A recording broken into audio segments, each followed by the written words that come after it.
നീ കണ്ടോണ്ടുറങ്ങുമ്പം കൽക്കണ്ട കുന്നൊന്നു കാണായി വരും.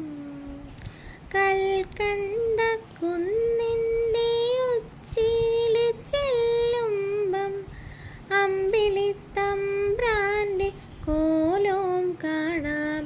ആ കോലത്തെത്തുമ്പോൾ അവിടെ എന്തൊരു രസമെന്നോ. അവിടെ പാൽക്കാവടിയുണ്ട്, അരികെ പായസപ്പുഴയുണ്ട്. അവിടെ കാത്തു കാത്തൊരമ്മയിരിപ്പുണ്ട്. ചാഞ്ചാടിയാടി ഉറങ്ങൂ നീ, ചരിഞ്ഞാടിയാടി ഉറങ്ങൂ നീ, ആകാശത്തോ